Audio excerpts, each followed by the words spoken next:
Hello, friends. Lou White again. You know how hard it would be to be omnipresent? How much energy it would take? It'd take a lot of RAM, wouldn't it? To be omnitemporal is also a little bit of a feat. Anyway, omnipresence. Can you imagine being here and seeing what's going on somewhere else? And it's way beyond our imagination. But this is who Yahusha is and how we know who he is. Because he's way out ahead of everybody, including the enemy. The enemy's just a creature. He can only be in one place at one time. He can have 1,000 eyes, but he can't keep up with them. You know? But, in other words, like the Jesuit Illuminati. Our enemy is not flesh and blood, though. It's a spiritual principality that has order to it. And I just wanted to let you imagine for a minute what it would be like to be omnipresent. Not just omnitemporal, but omnipresent. It's just mind-boggling. Anyway, there was a situation that arose after Yahusha was resurrected, and his disciples, or Natsarim, his followers, were wondering what to do, and they were in a house. And I want to read this part from Yahuchanan, or John, chapter 20, starting at verse 26. A week later, his Talmudim, those are his taught ones, were in the house again, and Thomas, or Didymus, was with them. Though the doors were locked, Yahusha came and stood among them and said, Shalom, Aleichem, peace be with you. Then he said to Didymus, or Thomas, put your finger here and see my hands. Reach out your hand and put it in my side. Stop doubting and believe. Thomas said to him, my Aduni and my Elohim. He was bowing on the floor, kneeling before him, realizing who he was. Then Yahusha told him, because you have seen me, you have believed. Blessed are those who have not seen and yet have believed. That kind of grabbed me the first time I saw it. But in my seeking truth for decades and never finding it, I was studying cosmology, astrophysics, physics, and just trying to understand the makeup of the universe, why it was always so dark. And the only thing that was light in the universe were stars and objects that were glowing, reflecting light. And being a telescope, I was an astronomer, I guess you'd call it. Not an astrologer, but I studied the heavens for decades, and I had telescope after telescope.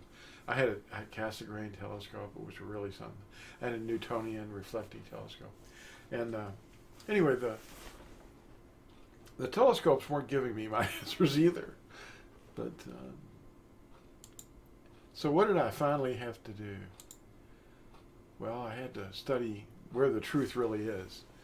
And when I went to the scriptures, I read Yeshayahu, chapter 53, everything changed.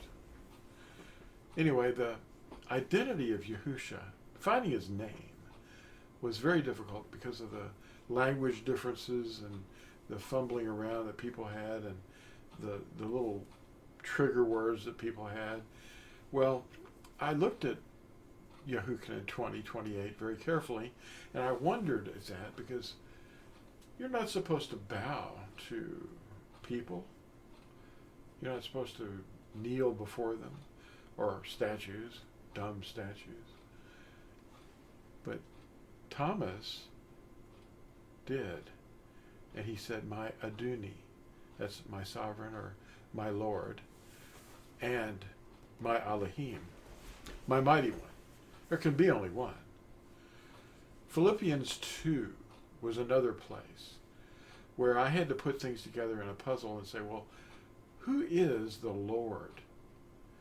Every knee will bow and every tongue will admit or confess that Yahusha is Lord? Or did they remove the word Yahuwah? It actually was inverted in the Greek translation, which predates the Latin Vulgate. It really says that Yahuwah, Kyrios, is Yahusha HaMashiach. That's the order that it's in.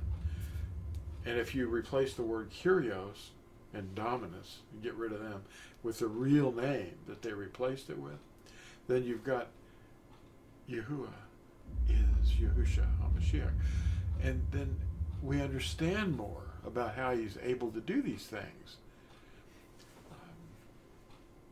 These Greek and Latin terms for Lord, Kyrios and Dominus, were just insertions to replace the real name.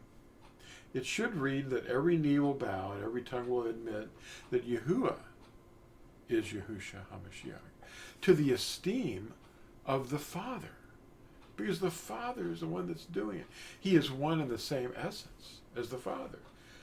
So if Yahusha and Yahuwah is Yahusha HaMashiach, then he reconciled mankind to himself literally. He didn't use somebody else. At his second coming, he'll stay forever. And he admitted that he is Al Shaddai, the first and the last, the living one. And he said, behold, I was dead, and I am alive forever and ever. That's remarkable. Read Revelation 1, verse 8. And there's much more evidence that we could produce. But Yahusha is omnipresent because he's in us. The secret or the mystery is Yahusha in you. How can he be in you and be somewhere else too, and someone else? Unless he's not like a spirit that was created, but the spirit that created the spirits. Thanks for watching this, and we'll see you in the next video. Bye now.